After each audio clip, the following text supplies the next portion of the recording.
Namaste bankers, मैं Kanika Sharma SBI PO. I welcome you all to my channel. Hope you all are very good and doing great in your life.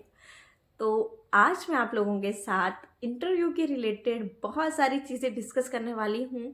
One by one चीज़ों को discuss करते चलेंगे। और जब मैंने अपनी अर्लियर वीडियो डाली थी जिसमें मैंने अपने IBPS PO के इंटरव्यू का एक्सपीरियंस शेयर करा था, तो बहुत सारे लोगों के अलग अलग तरह के कमेंट्स आए थे। तो उन सबके क्वेश्चंस के आंसर इस वीडियो में आपको मिल जाएंगे। जो लोग भी बहुत तरह की चीज़ें पूछ रहे थे, वैसे तो मैंने कमेंट्स में ही आंसर कर दिए थे, बट आई थॉट कि एक डिटेल में आप लोगों को आंसर दे देने चाहिए सो दैट आप लोग एक माइंड को क्लैरिफाई कर सकें अपने अच्छे से। तो जो सबसे पहला क्वेश्चन मोस्ट ऑफ द लोगों ने पूछा था वो ये था कि ठीक है, आपने हिंदी में इंटरव्यू करा, बट आपने क्या हिंदी बहुत ज़्यादा शुद्ध बोली थी कि किस तरह से बोली थी? तो उसका आंसर है कि मैंने एकदम शुद्ध वाली हिंदी नहीं बोली थी। नॉर्मल जैसी हिंदी मैं अभी आप लोगों के साथ बोल रही हूँ ना, डिट्टो वैसी ही हिंदी थी। जैसे बीच में थोड़ा से इंग्लिश का वर्ड आ गया, और जब वो लोग मेरे से बात कर रहे थे ना, वो भी एकदम एग्जैक्ट हिंदी में बात नहीं कर रहे थे। उनकी भी हिंदी और कुछ वर्ड्स जो पर्टिकुलरली हमें नहीं पता होते हैं कि उनको हिंदी में कैसे प्रोनाउंस किया जाता है या बोला जाता है क्या, वो हम नहीं अवॉइड करते हैं ना यूजुअली। तो वैसा ही था हमारा कन्वर्सेशन भी जब इंटरव्यू के बीच में हुआ था। बिकॉज जब उन्होंने मेरे से क्वेश्चन भी करे थे, सपोज जब उन्होंने मुझे पूछा कि आपको, अच्छा आप मुझे ये बताइए कि कैपिटल क्या होती है, उन्होंने ये नहीं कहा कि पूंजी करना क्या होता है या कुछ उसका हिंदी में वर्ड बोल के नहीं मेरे से पूछा। उन्होंने इंग्लिश के वर्ड को ही हिंदी में पूछा मेरे से। इस तरह से आपका इंटरव्यू जाएगा। ऐसा नहीं है कि आप अगर हिंदी लैंग्वेज चूज कर रहे हो तो आपको एकदम प्योर हिंदी बोलनी है। आपकी हिंदी लैंग्वेज का टेस्ट नहीं है वो आपकी कम्युनिकेशन स्किल्स का टेस्ट है। तो इस चीज़ को याद रखिए। कंफ्यूजन अपने माइंड से क्लियर कर दीजिए ये चीज़ की। एंड जो सेकेंड वाला था वो ये था कि इंट्रोडक्शन आपने हिंदी में करा था कि इंग्लिश में करा था। बेसिकली क्या रहता है, आपका इंट्रोडक्शन ही ना उनको हिंट देता है कि आप हिंदी में अपना इंटरव्यू कंटिन्यू करने वाले हैं या इंग्लिश में करने वाले हैं। अगर आप इंग्लिश में अपने आप को इंट्रोड्यूस करेंगे, डेफिनेटली वो अब जब आपसे नेक्स्ट वाला क्वेश्चन करेंगे वो इंग्लिश में ही करेंगे। और जब वो इंग्लिश में आपसे क्वेश्चन करेंगे ना, तो आपको इंग्लिश में ही आंसर करना होगा। सो अपना इंट्रोडक्शन जो है ना उसको हिंदी में ही प्रिपेयर करिएगा अगर आप लोग हिंदी में देने जा रहे हैं। और अगर आप इंग्लिश में देने जा रहे हैं इंटरव्यू, तो उसको इंग्लिश में ही प्रिपेयर करिएगा। आई होप कि आपको ये चीज़ भी समझ आ गई होगी। एंड जो थर्ड मोस्ट जो क्वेश्चन पूछा गया था, फ्रिक्वेंट था, वो ये था कि क्या हम अपनी रीजनल लैंग्वेज में जो है इस इंटरव्यू को दे सकते हैं। रीजनल लैंग्वेज में जो है ना आप लोग इंटरव्यू नहीं दे सकते हैं। वाई? बिकॉज क्या होता है, जब आपका IBPS PO के लिए आप जा रहे हैं ना, तो PO का जो आपका पोस्ट होती है वो क्या होती है, पैन इंडिया होती है। मतलब आपको इंडिया में कहीं पर भी पोस्टेड किया जा सकता है। तो ऐसा नहीं है आपको सिर्फ आपके पर्टिकुलर रीजन में ही पोस्ट किया जाएगा। आपसे जब इंटरव्यू लिया जाता है तो इन दो लैंग्वेजेस में ही लिया जाता है। एंड प्लस क्या रहता है, जो ऑफिसर्स आए हैं आपका इंटरव्यू लेने के लिए, ये हो सकता है वो किसी और स्टेट से बिलोंग करते हो। तो ऐसा नहीं है ना कि आप लोग अपनी रीजनल लैंग्वेज बोलेंगे और वो लोग समझ जाएंगे। तो हिंदी एंड इंग्लिश ऐसी लैंग्वेज है जो ऑल ओवर इंडिया में बोली जाती है और हर एक को जो है वो चीज़ समझ आती है इन दोनों लैंग्वेजेस की। जैसे कि मैं JNK से बिलोंग करती हूँ और जम्मू से बिलोंग करती हूँ, तो वहाँ पे डोगरी बोली जाती है। और यूजुअली मैं भी डोगरी ही बोलती हूँ अपने घर पे। आसपास जो एरिया है, जब किसी रिलेटिव के घर जा रहे हैं, जहाँ भी जा रहे हैं, तो हमारी डोगरी में ही कन्वर्सेशंस होती हैं। बट अब ऐसा, और मेरा जब इंटरव्यू आया तो वो कहाँ पे आया, चंडीगढ़ में, तो वहाँ की रीजनल लैंग्वेज तो अलग आ गई ना। और अब मुझे ये भी नहीं पता कि वहाँ पे जो ऑफिसर्स आए हैं वो कहाँ से आए हैं।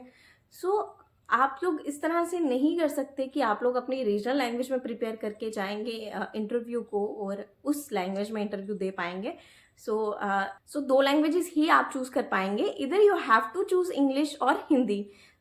आप दोनों में से ही कोई एक लैंग्वेज को जो है प्रिपेयर कर सकते हैं।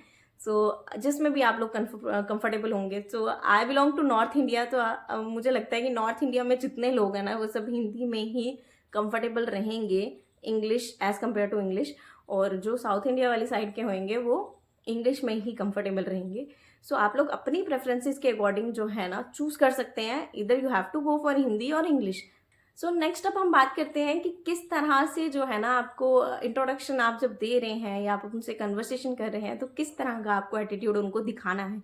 सो ये चीज़ आपको बहुत सारे लोगों ने भी कही होगी कि जब भी आप इंटरव्यू देते हैं तो आपके फेस पे स्माइल होनी चाहिए और आपको पॉजिटिवली जो है आंसर करना है हर चीज़ का, और जो है ना ट्राई करना है हर क्वेश्चन का आंसर करने का। तो ऐसा नहीं है, हर क्वेश्चन का आंसर नहीं करना है आपको। हो सकता है कोई ऐसा क्वेश्चन उन्होंने पूछ लिया है जिस क्वेश्चन का आंसर आपको एक्चुअली में नहीं आता है या आपने उस चीज़ के बारे में नहीं सुन रखा है। सो आप उनको क्लियरली बता सकते हैं कि सॉरी सर, मुझे इस चीज़ के बारे में नहीं पता है। मतलब क्या हो गया कि आपको किसी भी क्वेश्चन का ऐसा आंसर नहीं देना है कि जिसके बारे में आपको खुद नहीं आइडिया है और आप लेकिन बताना चाह रहे हैं, लेकिन आप क्या कर रहे हैं, एक गेस वर्क कर रहे हैं। तो अगर आपको मतलब 50-50% आइडिया है किसी क्वेश्चन के आंसर का, तो आप लोग उनसे ये कह सकते हैं कि सर मुझे कंप्लीटली तो इसके बारे में नॉलेज नहीं है, लेकिन मैं एक गेस वर्क करना चाहता हूँ या करना चाहती हूँ। सो अगर आप मुझे अलो करें तो मैं कर सकते हैं उस क्वेश्चन को टैकल कर सकते हैं। अब आप सोच रहे होंगे कि स्माइल करने का क्या मतलब है, क्या ऐसे रहना है, हमें इतना दांत फाड़ना है कि किस तरह से रखना है। तो बहुत नॉर्मल आपको जो है स्माइल रखनी है। जैसे मैं अभी आपसे बात कर रही हूँ तो आपको लग रहा है ना कि मेरी ये फेस में थोड़ी सी स्माइल है। ऐसा तो नहीं लग रहा कि मैं एक पपेट की तरह बैठी हूँ आपके सामने और मतलब ऐसे अच्छा आपको ये करना है, आपको वो करना, समझ पा रहे हैं मेरी बात को। तो इस तरह से तो नहीं मैं बोल रही हूँ ना आपको। तो एक फेस पे स्माइल है, मतलब आप बात कर रहे हैं तो लगना चाहिए कि सामने से जो बात कर रहा है ना वो इंटरेस्टेड है मेरे से बात करने में। ऐसा नहीं है कि मैंने उसको बिठा दिया लाके कि भाई तू बात कर और अब बात कर, मतलब लाके बिठा दिया कि चलो अब मेरे से बात करो, चलो मुझे अपने बारे में बताओ। तो एकदम मतलब पपेट की तरह नहीं बैठना आपको उनके सामने। एक स्माइल होनी चाहिए आपके फेस पे, जिससे क्या होता है ना, स्माइल आपके आसपास का जो इन्वायरमेंट है ना उसको एकदम पॉजिटिव उसमें मोड में ले आती है, और पॉजिटिव इन्वायरमेंट होना आपके फेवर में बहुत जाता है। तो ऐसा नहीं है कि आप दांत ही फाड़ते रहेंगे पूरा टाइम, तो दांत भी नहीं फाड़ने, बट नॉर्मल एक, आप ये कैसे मैं इस चीज़ को एक्सप्लेन करूँ, बट आपको ना अंदर से क्या होना चाहिए, अच्छी वाली फीलिंग आनी चाहिए। तो जब आपको अच्छी वाली फीलिंग आती है ना तो आप सामने वाले से जब बात कर रहे होते हैं ना तो ऑटोमेटिकली आप लोग स्माइल के साथ ही बात कर रहे होते हैं। सो पपेट की तरह मत जाके बैठ जाइएगा और एकदम ज़्यादा ही हंसना मत शुरू कर दीजिएगा, तो बेवकूफ़ लगेंगे। अगर पपेट की तरह बैठेंगे तो ऐसा लगेगा ज़बरदस्ती इस बंदे को यहाँ पे लाके बिठा दिया है, ही इज़ और she is not at all interested in this. तो ये एक मेरा टिप है आप लोगों के लिए जो आपके बहुत ज़्यादा काम आने वाला है आपको इंटरव्यू के टाइम पे। एंड तो मेरा नेक्स्ट टिप है वो ये है कि किसी भी चीज़ को ना आपको अपने ईगो पे नहीं लेना है, ना ही कोई किसी भी तरह का ना नेगेटिव एटीट्यूड आपको शो करना है। What does mean by this कि ईगो पे नहीं लेना है। ईगो पे नहीं लेने का मतलब है कि हो सकता है वो लोग ना आपसे कुछ ऐसा क्रॉस क्वेश्चन करें या कोई ऐसी लाइन आपको बोल दें जिससे आप क्या हो हर्ट, सेंटिमेंट्स आपके हर्ट होना शुरू हो जाएं, या फिर आपको फील हो कि यार इसने ना मेरे साथ गलत तरह से बात किया है या इसने मुझे कुछ गलत तरह से बोला है। सो वो लोग डेफिनेटली इस तरह से किसी ना किसी कैंडिडेट के साथ ट्राई करते हैं करने का। लेकिन आपको क्या करना है, उस चीज़ को अपनी ईगो पे नहीं लेना है और एक स्माइल के साथ या फिर एक पॉजिटिवनेस के साथ ना उस चीज़ को इग्नोर करना है या फिर उसका आंसर करना है, but without showing any kind of attitude. Why इस तरह से वो करते क्यों हैं, क्योंकि आप क्या करने जा रहे हैं, बैंकिंग फील्ड में जाने जा रहे हैं। ठीक है, बैंकिंग फील्ड में जब आप जाएंगे हर दिन आपके पास अलग अलग तरह के कस्टमर्स आएंगे। अब मैं बैंक में हूँ ना, मुझे पता है बहुत अलग अलग तरह के कस्टमर्स आते हैं, और बहुत बार ये क्या होता है, सामने से वो सामने वाला बहुत गुस्से में बात कर रहा है आपसे, लेकिन मेरा क्या रहता है एकदम ऐसे हाँ जी ठीक ठीक, हाँ आप सही बोल रहे हो, ठीक है आप सही, अच्छा लेकिन आप मेरी बात तो सुन लो 2 मिनट, मैं आपसे, पर मैं तो आपसे ज़ोर से बात नहीं कर रही। इस तरह से मैं उनसे क्या करती हूँ, रिप्लाई करती हूँ। सो जब मैं उनसे ऐसे करती हूँ ना कि आप मेरे से ज़ोर ज़ोर से क्यों बात कर रहे हो सर, मैं तो आराम से बात कर रही हूँ ना आपसे, आपको पानी वानी पीना है या आराम से बैठ जाओ 2 मिनट के लिए, मैं बात सुन रही हूँ ना आपकी। सो इस तरह से मैं उन लोगों को रिप्लाई करती हूँ, और उनका जो एक लेवल होता है ना वो इस पिच पे होते हैं, वो इस पिच से एकदम से नीचे आना शुरू हो जाते हैं। सो आपको इसी चीज़ के लिए टेस्ट किया जाता है कि अगर आपके सामने इस तरह का कोई कस्टमर आ जाएगा कि जो आपको एकदम ऐसी बात बोल देगा जो आपको हिट कर जाएगी और या फिर आपके साथ आर्ग्यूमेंट करने लगेगा, तो क्या आप उसके साथ आर्ग्यूमेंट में उलझेंगे या फिर आप अपने काम पे ज़्यादा फोकस करेंगे और उसको नॉर्मलाइज करने की ट्राई करेंगे। तो इस तरह से भी आपको जो है टेस्ट किया जाएगा इंटरव्यू के अंदर। तो बी प्रिपेयर फॉर दैट। अपना पॉजिटिव एटीट्यूड और एकदम ईगो से ख़त्म वाला एटीट्यूड लेकर के जाइएगा इंटरव्यू में। अब बात रहती है हमारी कि मॉक इंटरव्यू। तो मॉक इंटरव्यू हमें देने चाहिए या नहीं देने चाहिए, और अगर देने चाहिए उसका फ़ायदा क्या रहेगा, तो मैं आपको बताऊं अच्छे से कि मॉक इंटरव्यू के लिए डेफिनेटली आपको जाना चाहिए। आपको मॉक इंटरव्यू एटलीस्ट देने चाहिए। अपने एक इंटरव्यू तो कम से कम देना ही चाहिए आपको अपने रियल इंटरव्यू से पहले। क्यों देना चाहिए? कि जो गलतियां आप रियल इंटरव्यू में जाके करने वाले हैं ना, वो आप गलतियां पहले ही कर दोगे और उन गलतियों के लिए आपको टोका जाएगा, और आप रियल इंटरव्यू में जाके वैसी वाली गलतियां नहीं करने वाले हो। सो ये चीज़ एकदम क्लियर करके चलिए अपने माइंड में कि आपको मॉक इंटरव्यू, तो अगर आप सच में चाहते हैं कि आपकी जो है ना सिलेक्शन हो जाए, और आप प्री के लिए आपने अच्छे से तैयारी कर ली, अच्छे से मार्क्स स्कोर कर लिए, मेंस में अच्छे से मार्क्स स्कोर कर लिए, लेकिन अगर गलती से आपका इंटरव्यू गलत चला गया, तो अगर उन्होंने इंटरव्यू में आपको उतने मार्क्स नहीं दिए कि आपका कट ऑफ लिस्ट से क्लियर हो जाए, सो वो सब मेहनत आपकी प्री एंड मेंस की ज़ीरो हो जाएगी। तो डेफिनेटली आई विल से कि एक इंटरव्यू तो कम से कम दे दीजिएगा अपने रियल इंटरव्यू से पहले, सो दैट कि आपको जो है अपनी गलतियां पता चलें। सो जब मैंने भी अपने इंटरव्यू से पहले 2 मॉक इंटरव्यूज़ दिए थे, और उन मॉक इंटरव्यूज़ की वजह से जो था ना मेरा, और उन्हीं मॉक इंटरव्यूज़ की वजह से जो मेरे इंटरव्यू में मार्क्स आए हैं वो अच्छे आए हैं। क्यों? क्योंकि मैंने वो गलतियां पहले ही कर ली थी जो मैं रियल इंटरव्यू में जा कर के करने वाली थी। और मैं सच बात बताऊं तो जो मेरा पहला वाला इंटरव्यू गया था ना, जब मैंने पहला मॉक इंटरव्यू दिया था, I was so so so depressed after that, कि उसके बाद मैं रेगुलर आधा घंटा तक रोई थी कि कितनी गलत वे में मैं बात करती हूँ। क्योंकि क्या हुआ था जब मेरा पहला मॉक इंटरव्यू मैं देने गई, बिकॉज मैंने कभी ज़िंदगी में इंटरव्यू एक्चुअली में नहीं दिया था उससे पहले। तो बट मेरे को था कि मुझे मेरी गलतियाँ तो पता चलें। तो मैंने जब मॉक इंटरव्यू दिया, उसके बाद जो मुझे फीडबैक आया इंटरव्यू ख़त्म होने के बाद, दैट वाज लाइक कि मतलब मेरा ऐसे दिल निकल के ना बाहर आ जाएगा। क्योंकि इतनी हार्श वे में मुझे आज तक कभी किसी ने बात नहीं करी थी, ना ही मेरी कभी इतनी गलतियां निकाली गई थी। सो उन्होंने मुझे हर एक पॉइंट के बारे में क्लियरली बताया कि तुम इस तरह से बात करो, इस तरह से बात नहीं करनी है, तुम्हारी पिच जो है कभी लो हो रही है, कभी हाई हो रही है, तुम मतलब इस तरह से एटीट्यूड दिखा रहे हो, या तुम्हारी स्माइल नहीं आ रही है। एक दो क्वेश्चन में मैंने इस तरह से करा था कि मतलब ना मैंने गेस वर्क करा, लेकिन उनको पूछा नहीं। जिस तरह से मैंने आपको कहा ना कि आपको पूछ लेना चाहिए कि मैं गेस वर्क करने लगी हूँ, तो मैंने गेस वर्क किया और मतलब ब्लंडरली गलत वे में आंसर कर दिए उन चीज़ों के। उन्होंने मुझे उस चीज़ पे टोका। मतलब जितनी गलतियां हो सकती थी ना मेरी एक रियल इंटरव्यू में, वो सब गलतियां मैं पहले ही कर चुकी थी। इस वजह से मेरा जो IBPS PO का इंटरव्यू गया वो काफ़ी अच्छा गया, और मुझे मतलब उम्मीद थी कि इंटरव्यू अच्छा जाएगा, बट इतना अच्छा जाएगा इतनी उम्मीद नहीं थी। बट वो क्यों गया उसके बाद, वो इसलिए गया क्योंकि जब उन्होंने मुझे मेरी गलतियां बताई थी मॉक इंटरव्यू में, उसके बाद मैंने गलतियों पे काम करा था। उन गलतियों पे जब मैंने काम करा तो मैंने अपने आप को इम्प्रूव किया था। उसके बाद मैं बहुत ज़्यादा प्रैक्टिस करा करती थी। मैं अपने घर वालों को कहा करती थी कि मम्मी आप बैठ जाओ और मैं आती हूँ, अब देखो मैं किस तरह से आ रही हूँ, अच्छा मैं आपको ग्रीटिंग्स करती हूँ। तो आपको अपने घर वालों के साथ भी प्रैक्टिस करनी है इस चीज़ की। अगर आप घर वालों के साथ नहीं कर सकते तो एटलीस्ट इतना कर सकते हो कि खुद अकेले में रूम में बैठ के मिरर के आगे एटलीस्ट प्रैक्टिस करो कि आप किस तरह से बात कर रहे हो, आप किस तरह से बिहेव कर रहे हो। कोई क्वेश्चन अगर गलत आ रहा है तो आप उसका आंसर कैसे कर रहे हो। तो इन सब छोटी छोटी डिटेल्स पे ना आपको काम करना पड़ेगा इंटरव्यू से पहले। ऐसा नहीं है कि आप सीधा उठ के जाएंगे और इंटरव्यू दे के आ जाएंगे और आपके बहुत अच्छे मार्क्स आने वाले हैं। तो आते होंगे कई होंगे, बट मेरे को पता था कि मेरे नहीं आने वाले अगर मैं अपनी मेहनत नहीं करूंगी इंटरव्यू पे।